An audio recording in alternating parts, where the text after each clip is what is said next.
Hey guys, I hired someone to give us some hockey tips during our open ice session today. There goes my plan of chugging beer and sleeping in the crease. You do that every game. How is that any different from today? Is that him over there on the visitors bench? Speak of the devil, and he shall appear. Suicides and circle drills are powerful agents to the uninitiated. But we are initiated, aren't we, Becca? I know of your open tryout for your precious Rangers last year. Admirable, but mistaken. Begin skating until I get tired. Faster! Now skate backwards. We cannot afford to be one-dimensional players. Yes, I was wondering who would break first. It appears your team suffers from a weak goaltender. Everyone drop to the ice and begin doing push-ups until the crease night rises. I'm up already! I'm so thirsty, I need a drink now. Now is not the time for beer, Becca. That comes later. Begin the 2-on-1 shooting drill. Come on, Misfits, show them what you got. Your shooting resembles a G.I. Joe cartoon. Lots of flash, but nothing of merit. You should be one with the stick, an extension of your intentions. Such as this. I think you just killed Cheyenne. Somebody's got to do something.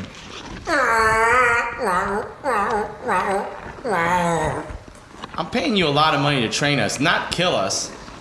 And this gives you power over me? You think the ice is your ally, but you merely adapted to the cold. I was born into it, shaped by it. I didn't tickle the twine top-shelf glove side where they hide the peanut butter until I was already a man. I think we've all had enough of this. I'm gonna have to ask you to leave, Coach Tortorella. Here, take this with you. Your cashier's check is gratefully accepted. Now is the time for me to visit the Penguins and give them the attention they truly deserve.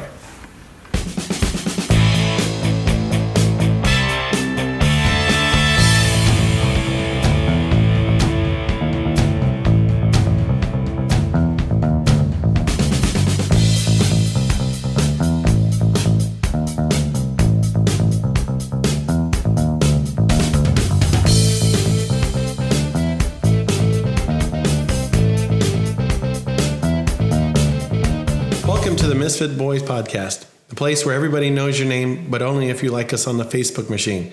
My name is Cheyenne Goglis, and I'm the moderator, moral compass, and sometimes referee of this show.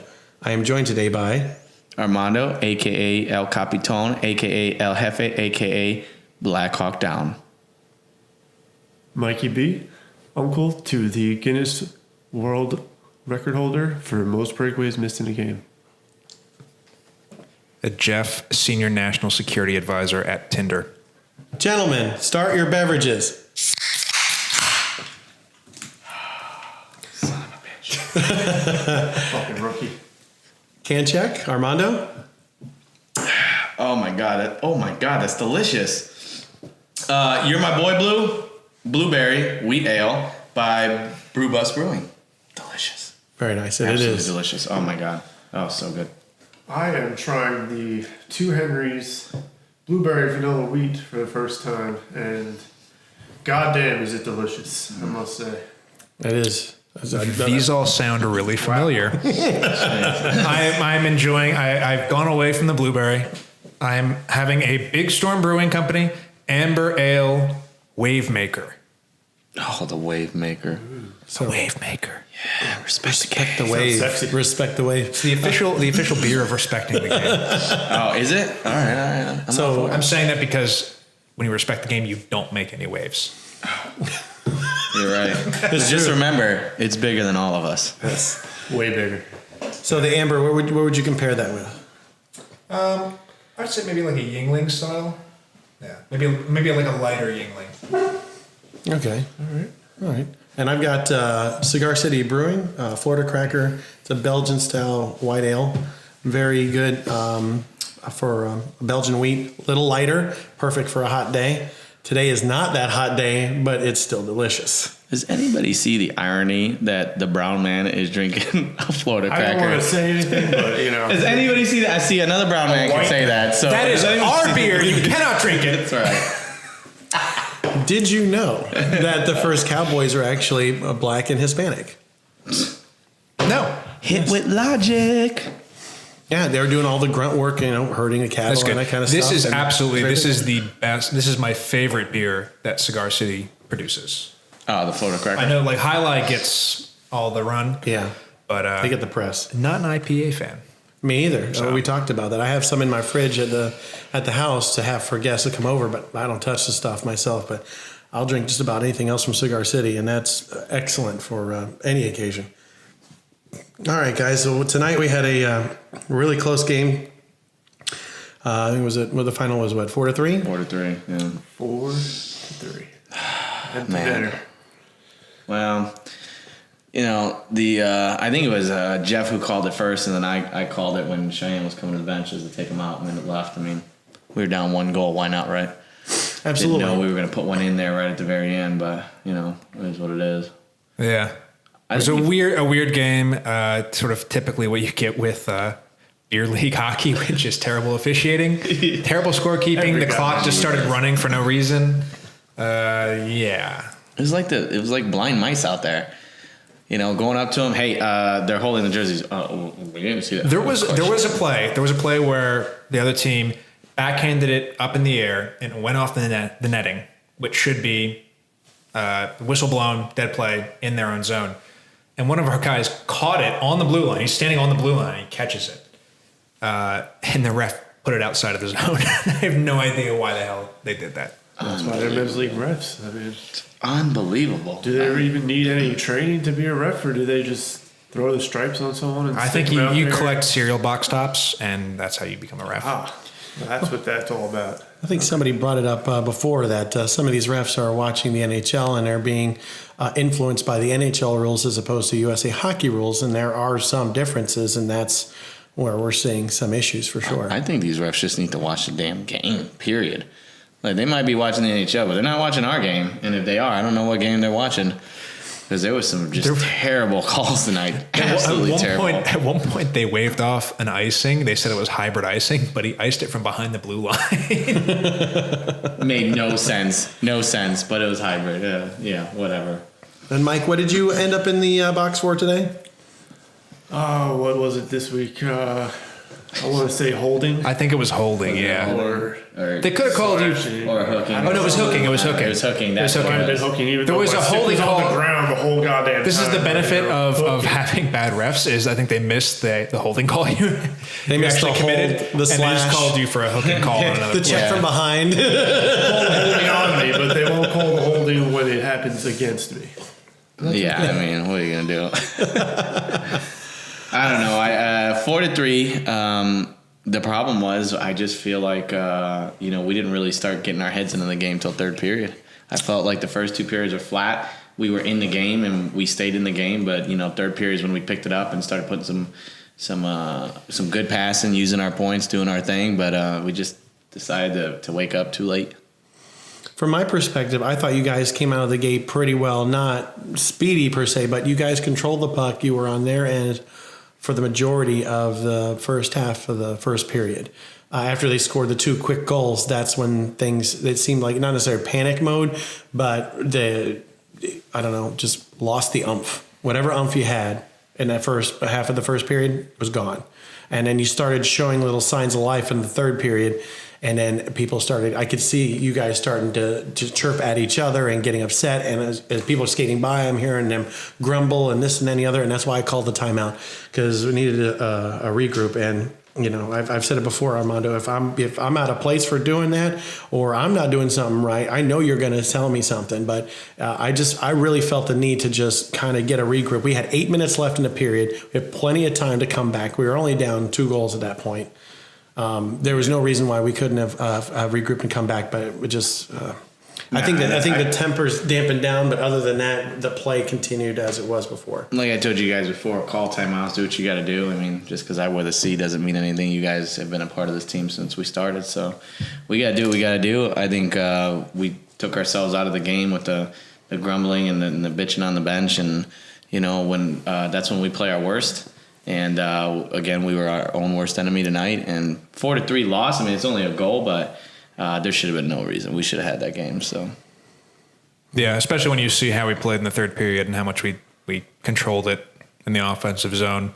No, it was definitely frustrating to say, okay, where the hell was that for the first 2 periods? Yeah, exactly. And it just goes back to the same thing we've talked about, is using the points, right?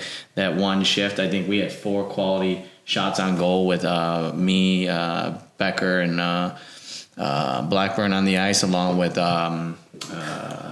with you and Ryan on the ice. I mean, it was utilizing the points, getting the shots off, and doing what we do best, and just crashing that net. And I mean, that's how we're going to get those greasy goals. So. Yeah, it was a rough one. Yeah, we had that one shift where I think Mike won it back to me. I passed it over to Jensen. He got a great shot on net. And then we got the rebound. Chase got it back to me, and then we scored. Yeah. And now it's like, let's just do that every play. But it was a beautiful slap shot. We crowded the net. You had Mike there, you had me right in front, and Blackburn on the other side. So either way, if that puck wasn't going in, it was bouncing off. He was going to give up the rebound. It was going either to your stick or Chase's stick, and it was going to be a goal there. So you lucked out. You hit your puck off my stick, and it's cool. They gave you the goal, but whatever. Thanks, Cap. He'll take it any way you get it to him. And 2 goals tonight. Hunter had 2 goals tonight, putting it in there. Had 2 goals stolen from me. You took one, and Peterson took the other. Jeez. Oh my God. Speaking of that guy. Take a goal anyway. That guy comes out of he's just seen him tonight as he's walking. I was packing up my car, and he's like, hey. And I'm like, oh, no. I'm going to have to have a conversation with him. Love you, Pete. What's up? I'm pretty sure I have the most goals in Misfit history. And I just stared at him and I go, you're pretty sure, huh? Is that what you wanted to come out and tell me? Okay. I'm pretty sure he's the one person keeping track. I'm pretty sure this is beer league and nobody's keeping track here, but it's cool. Peterson has his own stats, his own hidden stats. Well, he'd be the only one keeping stats at that game. He's the only one on the bench with his little pencil and notepad. That's one. Because a scorekeeper now doesn't you keep can track see of nothing. the hamster wheel going in his mind. Like he's going, all right, there's one. I'll tell you who's the sleeper on the team that I didn't expect to not. How do I put this? Because he's probably going to listen to this and be like, thanks. Not that I didn't expect him to play well with us, but we're not the easiest team to play with. We've been together a long time. We have our own things. But Cody, man, has been putting up some points for us. Assists, goals. I mean, kids meshing. He's still on probation, as Cheyenne would say. So he's got a little bit before. Got to get through his first season. He's got to get through his first season, so he wears a newbie jersey. But they can go either way at this point. It doesn't matter. You're contributing points. So what are you really bringing to the team here? Right. Hey, Cody, if you're listening, it's more than just hockey on this team. So we'll talk later about the rest. Beer for beer, he could probably outdrink all of us. You think so? I think so. I think Jeff's got. Dude, I'm sorry to say, my money's on Jeff. My money is on Jeff. No, hold on, wait. Cheers, boys. Jeff, I don't know, man. You might have really good with Jensen. I think. Yeah. Undoubtedly, Jensen is the best on the team when it comes to that. I mean, Jensen's the only one that sits in the locker room that drinks out of the pitcher. Straight from the pitcher. Doesn't share his beer, just drinks it from the pitcher. His liver has been working under extreme conditions for a very long time, so yeah. I expect nothing less. Yeah. I mean, Cody can drink, don't get me wrong, but I don't know, man. I think he's got it hard. And I think we should put this to rest, get another Misfit outing, and get Hunter, Jensen, and Cody all lined up. And Misfit drinking contest. That's right, Misfit drink contest. That's way better. The first one to fall. That's way better than a hot dog eating contest, right, Mike? We can make Chase drive. We can make Chase drive us to McDonald's again. Exactly. Just like old times. Exactly. So we're talking like behind the wheel, Shamrock Shakes. So late February. Roll up to the drive-through. Shamrock Shake. The only way to do it. The only way to do it. What did he just say? Just tastiest drink when you're drunk, boy. I'll tell you, tastiest drink. Turn on the shake machine. That's right. Now, Stat, respect the game. I need a Shamrock Shake. Real quick, big shout out to Rob on our polos, man. I'm staring at yours, Cheyenne, but man, they came out sharp, huh, boys? I like it. We can actually be seen in public together. The lovely like Misfit polos being modeled by Cheyenne Goggles. Yeah, Cheyenne's wearing our Misfit polo. I mean, look at that. New merchandise, new helmet stickers, new black jerseys, new polos. Ooh, boy. And, may not win a game, but we're the best dressed team on that ice, boy. This is where if we had a website where you could purchase this, we would insert that URL right here. Yeah. We have a website. We just don't have the tag for the merch store. All right. I get it. By episode 37. It's under construction, you know. Listen, give me if that you would place like by episode any 5. Misfit I'll get Boys merch, please email misfitboyshockey with a Z at gmail.com. That's right. We got all your Misfit Boys merchandise waiting for you. And we'll think about it. We'll ponder it. We might send it. If your PayPal clears, we'll send it. It's fine. So last night I had the privilege of being in a suite for the very first time ever as a viewing fan. Now I realized what suite level we were in after we got to the suite level, and then they told us to go up the next set of stairs. So, but you were in the suite ghetto. Yeah, we were in a suite ghetto. Yeah, we were just below the rabble. On the level above us, 300. But no, it was a lot of fun. A friend of mine from the crew of Mombi, Paul Oberdorfer, great guy. He came up with a ticket last minute. It's like, hey, I was thinking hockey, and I thought of you. Do you want to go? I'm like, yeah, I just had to juggle a few things to get clearance for last night. I'm glad I went. It was a beautiful night for hockey. Unfortunately, the Lightning lost, but I was so busy stuffing my face. Honestly, I don't think I saw half of that game. All right. What was the spread like? We need to know. What was the spread like? What did he have in there? They had cheese and pepperoni pizza. They had cauliflower that was deep fried and buffalo chicken. So they called it buffalo chicken cauliflower. It was delicious. I was not expecting to eat as much cauliflower as I did last night. I ate a ton. I gotta say, I'm not expecting any cauliflower at a hockey game. Right? No. It just doesn't seem like it mixes cauliflower and hockey. Yeah, I think beer, hot dogs, steak. All right, it was delicious. It was absolutely delicious. And I'm assuming you put a serious dent in the stock futures for the Miller Lite Corporation. Funny story about that. Myself and Paul are great fans of the Miller Lite, and especially the can variety, as this show listeners know. There was a 6-pack of Miller Lite, which we destroyed, and then there was a 6-pack of Bud Light and Bud Heavy. Was that gone before the game started? And now realize we're not the only ones in the suite. There's other people in this suite, so we're trying to be courteous. But as soon as we got in there, we started cracking a couple, and we're looking back. It's like in the second period, and there's only like 2 beers left in the ice. I'm like, well, I think somebody needs to freshen up the beverages here. So I had to call attendant. Did you have to make a beer run?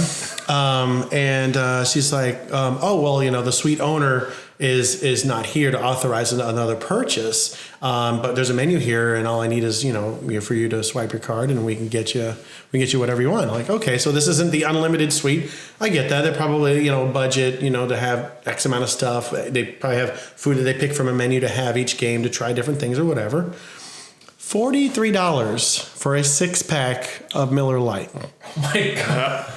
I think it's $43.75 for a 6-pack of Cold Delicious Miller Lite.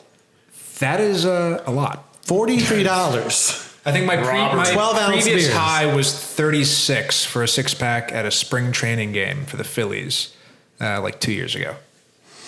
I mean, what? 43. I will not drink any game unless I'm in that chase. All right. So what does like the regular sixer of Miller Lite run you at Publix? Oh God, it's like $1 a beer essentially. It's like $5.99. But if you get the bigger cases, you get a 24 case, you can get it for like $15, $16 for 24 beers. That's you buy in bulk, man. So you can't tell me that they're not buying their beer in bulk there. They're making money hand over fist. They're buying their beer in bulk, but they're making hand over fist because they got dodos like us that are paying for 25 cents a can, I'm sure. I'm sure they're getting hooked up with some quick research here from the Misfit Boys I-team. 24-pack of Miller Lite, $18.99. $18.99 On sale at Publix. Are you out of your mind? Seriously, $43.75. Listen, I like to drink, but I am not spending $43 on a 6-pack of Miller Lite. No. I wash my feet with that stuff, man. Why would I be? No, I'm good. No, I didn't even look at the imported prices. I just put the menu down like, I think we're good. But let's see. So At that point, that ruined your buzz, so now you know you're good. Yeah, we were. You just buy a bottle of Listerine and drink that. Yeah. So I looked at the prices and I showed Paul, and he kind of did a double take and said, I guess we're drinking the wine because nobody had touched the wine yet. Like I'm never going to be that desperate to start dipping into the wine. After beer, no, definitely not. I don't really have a palate for it, but I like champagne, but in small doses. I mean, weddings, New Year's Day, mimosas, that really helps cut the carbonation. But the wine has just never been a thing for me at all. What about you, Mike? Do you enjoy the occasional glass of Chianti? Absolutely not. No, I hate wine with a passion. If it was the last thing there, I still wouldn't drink it. I'll drink your parole officer ain't listening to this thing. She knows I hate wine. She likes that. She gets to drink all the wine. to California on a wine tour with her and my mom. Did you drink beer that entire time? There was no beer. No, so I had when to you're try wine. Did you bring a cooler? No. Ah. So I tried Missed with, opportunity. Rookie. this dessert wine. I don't remember what it was called, but that was the only one that was actually all right. The rest of them taste like complete crap to me. Well, I know that I'll drink wine, but I absolutely refuse to learn anything more than white or red. I know I like red. That's what I stick with.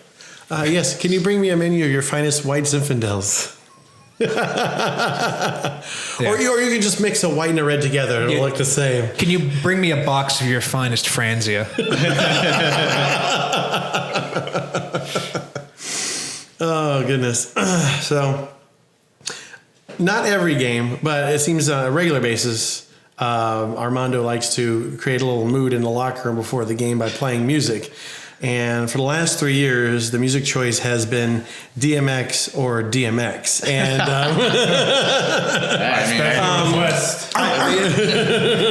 want to get you guys revved up. I don't want you sleeping on your, I want to get that locker room. It's because Armando knows it's my jam. That's right. I know how Hunter likes it. X gonna give it to you. That's what he wants to hear. So I give it to him as soon as he comes to that locker door. DMX is growling at you.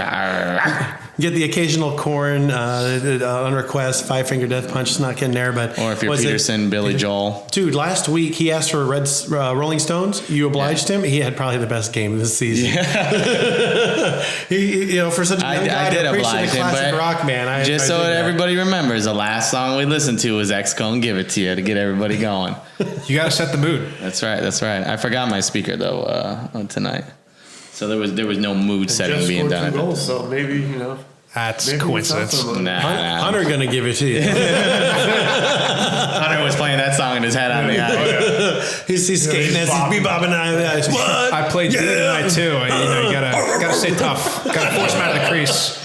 Dude, how epic would it be if Sunner scores and then just skates by him and barks at him? And then the rest of us skate by. Hunter's going to give it to you. Don't worry about that. I felt bad. We played. I'm absolutely doing that now. Now that you give me the idea, we played the Knights. We played the Knights tonight. So when we scored that one goal from Hunter, where it was my goal because it went off my stick, but it's cool. We'll give it to Hunter. Stolen goal. So when Hunter wheeled up on that one and it went off my stick and went in, I turned around and I looked at Wally, and Wally's a good friend of ours, right? But I was such a jerk. I looked at him and I said, "Ida, you know what?"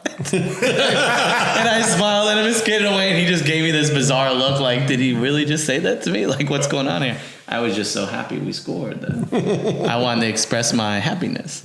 Your exuberance. That was the time when we badly needed a goal. Yeah. That was definitely. It was 2-0 at that point. No, we were down at 3-1. Was that goal? Yeah. Okay, yeah.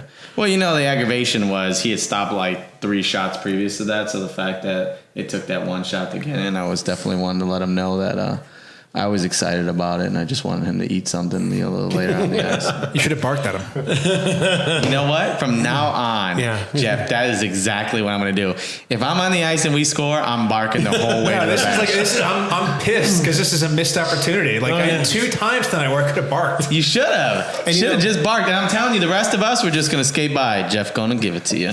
You know what the sad part is that you're not going to score for the next couple of weeks, and it's just going to build and build, and then you're just going to just crush it one night, and you're going to bay at the moon like a wolf. I'm going to lose my voice. I'm going to sound like I got laryngitis. When you decide to score that hat trick, all I want you to do is just skate around, and then as you go past them, just pump and just bark at them, just start growling. And I'm going to bribe the scorekeeper to like play DMX every time.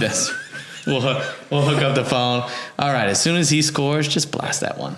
Our scorekeeper is usually a guy who's about 85 years old. So we got to explain how Spotify works, and then we'll go from there. We'll see how successful we are. It might be easier to just hack the sound system. I'll be honest with you. We either got the 84-year-old guy behind the scorer's box, so we can just plug right there. We either got the 84 guy, or we got the damn kid who's on his phone not paying attention to the game. We got to scream at him, and then he gets mad at us.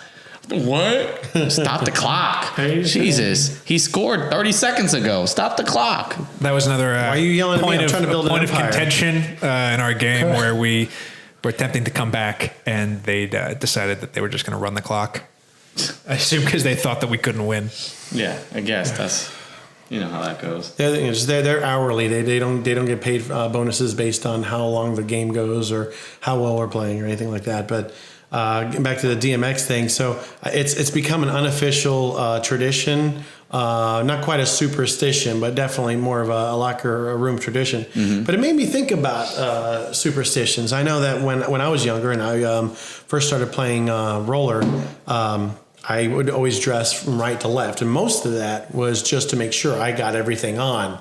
You know, right skate, left skate, right pad, left pad, and just work my way up and make sure I had everything, kind of doing a mental checklist. And here 20 years later, I can go half blind into my garage, throw everything in a bag, and everything I need will be in the car eventually. But I used to not only dress right to left, which was more functional than superstitious. I would, when I go onto the rink, I would skate around the goal. And I would jump over the goal line, a la Patrick Waugh, just, because I heard he did it. And, being a young, impressionable goalie, is like, well, can't hurt, right? So I would do that. Unless trip and fall. I think there's only one person. Get injured before the game even starts. Only one person, I think, ever called me out on it. Like, why do you hop over the goal line? It's like, because I'm a bloody rabbit. But I stopped doing that a long time ago, and honestly, I don't really have any kind of, you would think the goalie would be the most superstitious or have the most ticks, and I'm not most goalies. I just get out there. I just want to get a nice couple soft shots on me before getting the hard shots from the point. You mean you don't like the shots to the head? I like to keep those in game as opposed to pre-warm-up, hospitalization. It's funny you say that. Jensen was keeping him low and not really cranking up on Shy tonight, and Rob was getting mad as hell sitting on the line. He goes, "What are you doing? Doesn't Jensen? do that for me. Yeah. You're beaming me, and you're just gonna be easy on him." I'm like, he is our starting goalie. I mean, Rob, I did chirp at Jensen on the way in. He's like slamming him into the net. I'm like, get that out of your system before I get in there. So I thought maybe he was doing that just in deference to me, and he purposely was throwing some really soft ones at me, which threw me off balance because I'm expecting high heat from this cat. There was Jensen had one shot where I think you completely bailed. I did. I completely did. I freeze up when he shoots at me because I'm expecting high heat. Head to shoulders area, I don't duck like when getting he those. shoots. If I'm on the ice and he's about to wind up, I get the hell out of the way. Yeah. I either duck or dive or something. I haven't learned my lesson yet. It's like dodgeball, duck, dive, dip, or something like that. So you've gotten burned before by chance. Yeah, and no. It hasn't quite happened yet for me. Twice he's hit me, and then Luke hit me in the damn neck one time. And then every time I step in front of a puck for Cheyenne, it's to the ankle.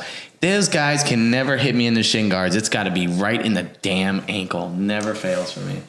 Never fails. Maybe you need to wrap your ankles in, Maybe you need to stop Foam, jumping memory in front of foam or pucks for something. you. You're the goalie. You stop the puck. You're a magnet. If you're going to walk in a line of fire, things are going to happen. Now, in defense, I was killing somebody's penalty, so I was on the ice trying to create the box, because somebody can't keep themselves out of the box. So yeah. But we know he's going to go in the box sometime. It's just a matter of when. For it. And we just, it would happen to be later in the game when that goal was scored. So it wasn't. That was horrible timing on that goal, but it was like literally seconds after you got out of the box. It wasn't that. Don't act like you were on shift skating for like 20 seconds. It was maybe 5 seconds, maybe 10 at the most. Last I looked at the clock, it was 45 seconds left in the kill, and the PK squad was doing a real good job of holding on to it and then firing it down the ice, which helped kill a few extra seconds. But that was the only time I was able to look up at the clock. Was he went high on that shot because I could have sworn it went over my shoulder because I stood in front of him. So Armando, any hockey superstitions from you? Anything you used to do either as a younger lad or now? Yeah, I still do this now, and you guys probably have never noticed it, but now you're going to look for it, which is awesome.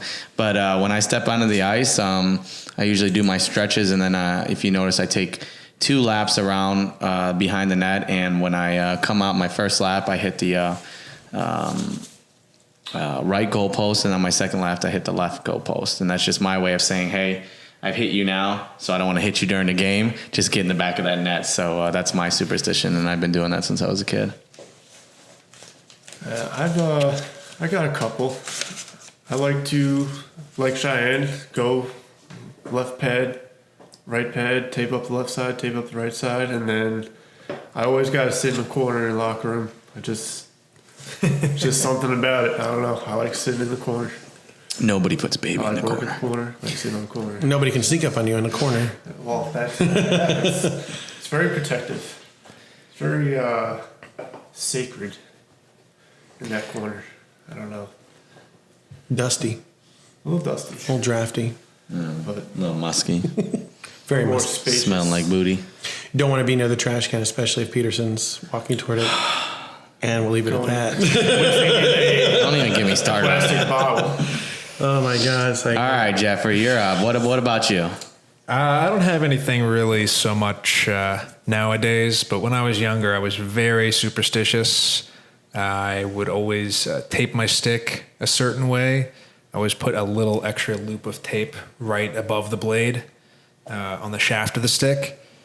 And that was the only reason I did that was because I had an old wooden stick that had like a little splinter sticking off of it. So I covered it with tape, and then I played really well after that. So then I always used to put the little band of tape around the shaft of the stick. And then my big thing in high school was I had like a playlist, like a mixed CD, and I would always listen to that. And it was like exactly the amount of time to get from my parents' house to the rink. It was like 17 and a half minutes or something like that. So I could always listen to that before a game. And I would be optimally pumped up. Oh, nice. All right. 17 minutes. Did that mixtape include DMX? It did not. I think it was just one song. I think it was Stairway to Heaven. 17 minutes. I think that's Stairway to Heaven. Yeah, it was a Stairway to Heaven and American Pie, and that was it. They're both like 8.5 minutes. All right. Well, like I said earlier, I enjoyed the suite more than I enjoyed the game last night. In part to Miller Lite, but in part it was a different experience for me to be in the suite. It was very nice, but where else can you get the opportunity to pay $43 for a sixer of Miller? Yeah. Never again, I'll tell you that. And I wouldn't pay $43 for a sixer of Miller. I did pay $15 for the Molson Canadian, and that did taste pretty darn good. I think it's the. So 20, I don't even know. It's the tall can. It's the big one. The big one. But the Lightning looked a little flat last night. I don't know if they were just, I don't know. There's a flu bug going through the locker room or what's going on. But it was only the second loss of the season. It's good. It's an adjustment. They need it. Boudage was in net. The last time they lost, Boudage was in net. Coincidence, I think, honestly. They just weren't firing at all, honestly. There was 35 shots on Gibson, and they got one goal.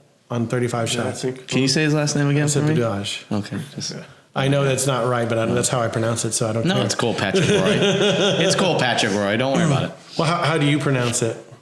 Boudet. Boudet? Budai. Boudet. Oh, he's going to correct you, and you're not going to bust his chops? No, the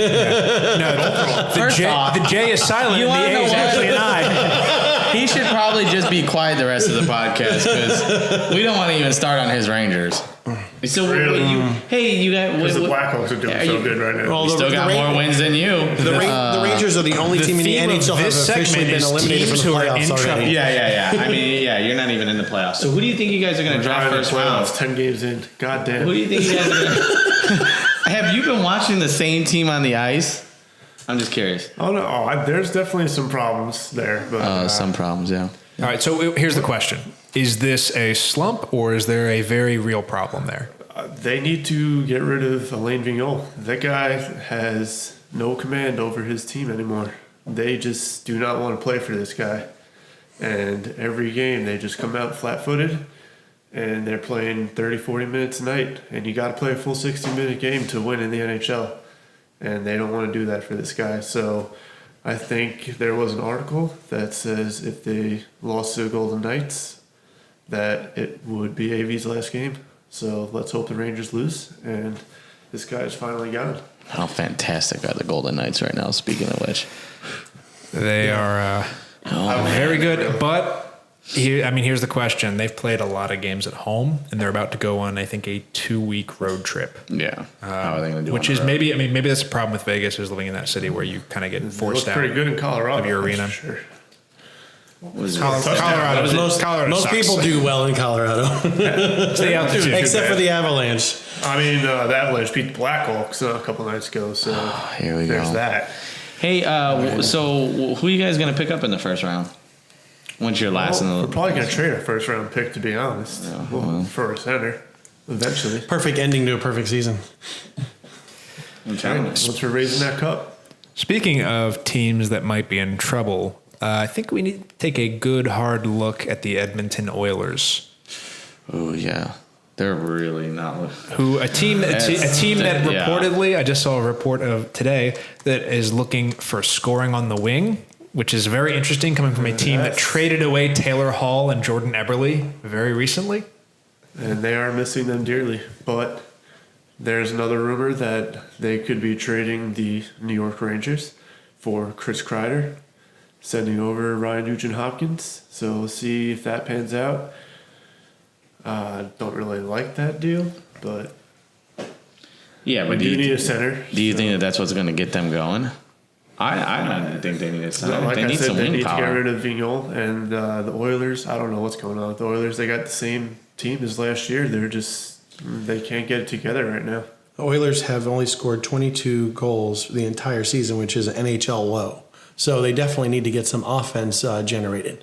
Does that mean more shots, more offensive opportunities? What's going on? They're obviously not clicking on the front end. I think the big problem that they're facing now is, McDavid is great. We all acknowledge that. Everybody acknowledges that. Who else is going to be doing the scoring? And that's the thing, is their secondary scoring is non-existent, and you have to wonder if they've kind of gotten into a situation where they're capped out by their contracts, what they've given to McDavid, what they've given to Draisaitl. And they've traded away, like I said, Taylor Hall, Jordan Eberle. They've traded away good scoring wingers.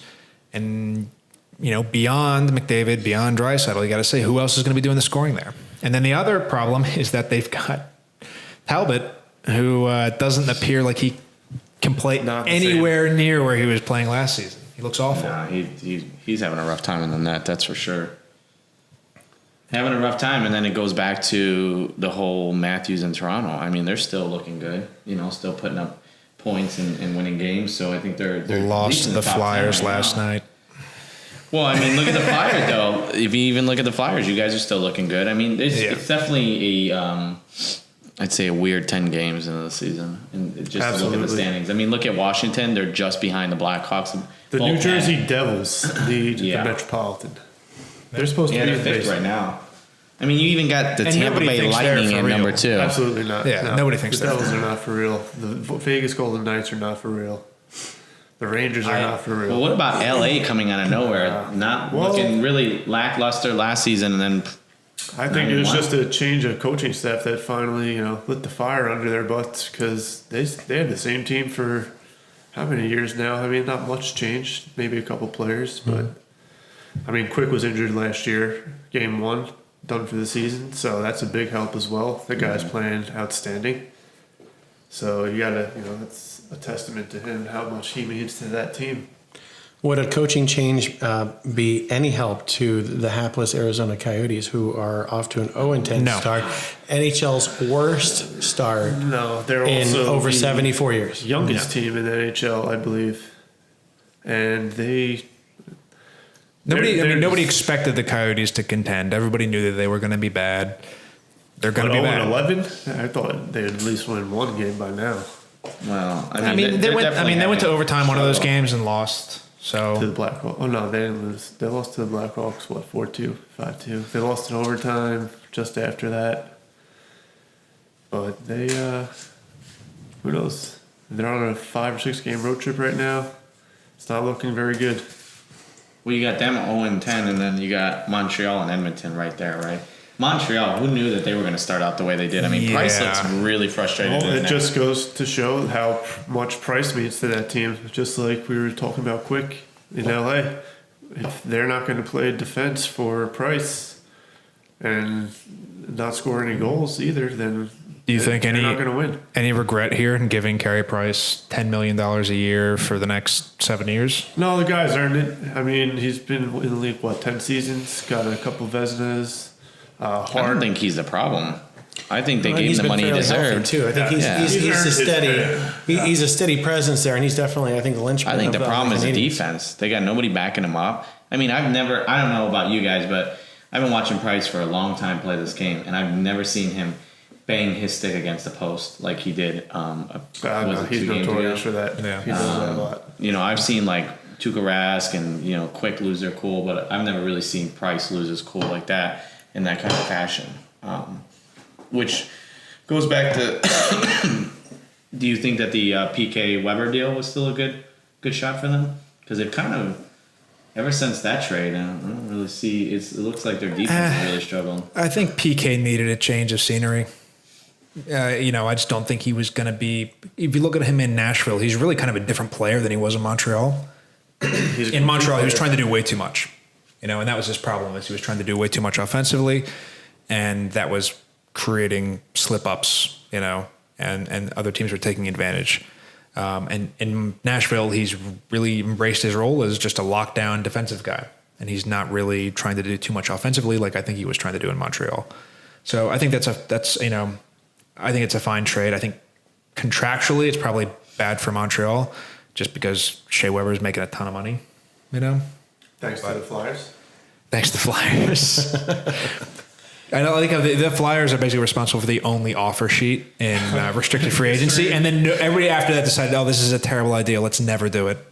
And Paul Holmgren, who I think he was the GM when he made the offer sheet, said that after he did that, essentially no other team would deal with him because they saw it as sort of a betrayal that he had offer sheeted another team's player, which I thought was interesting. Sort of hockey culture type deal. Well, I mean, they're there for a reason. Why not utilize them? Nobody uses them though. I think it's because they realize that if they do it, then other teams are going to say, "Oh, we're not going to trade with you. We're not going to do anything with you."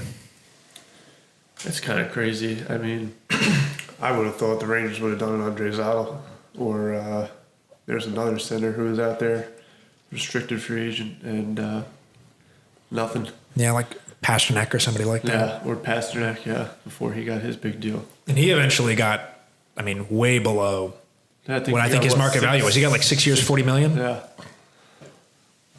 Yep. So, as far as the Canadians, there was a really weird situation there now with Galchenyuk, where like a radio host said that he was in rehab or something like that. I did not hear about that. Yeah, it was a really weird situation. I don't think it got picked up by English language media as much because it was a French radio station. And he was talking about how he sort of made an offhand comment about how Galchenyuk had been in rehab once before, and then it became this whole big deal because that stuff's supposed to be confidential and who was talking and, was the organization aware? And he didn't really even say anything. He just, Galchenyuk, when he got asked about it, he just said, I don't really listen to radio. But that looks like a situation where they might be in a lot of trouble. I know. Well, he's been on the trade rumor mill for almost the whole season, if not end of last season before the trade deadline. And I know he was on rumors to go to New York for Kreider. Do you think Montreal has a Russian problem? Because it seems like they've had Russians there before, and they've kind of gotten rid of all of them. Galchenyuk's really the last guy who's left. Radulov played pretty good for him. Yeah, and then he left. Yeah. They didn't want to pay him. Could be a payment problem. Yes. As opposed to a Russian they don't problem. want to fork out those Benjamins. Well, they've had other guys. They had that defenseman. I forget his name. But they couldn't come to terms with him. And I think he eventually just went to the KHL. I don't know. It's really hard to say. I mean, they're not giving a whole lot of outward looks as far as, the troubles are. And a lot of teams like to circle the wagons whenever they're having trouble. They like to keep their stuff in-house and not let everybody know about it. Right. That concludes our show today. I would like to thank tonight's sponsors, Coach Tortorella, Dr. Sean Hansen, chiropractor to the stars at Tarpon Total Healthcare, and Big Storm Brewery.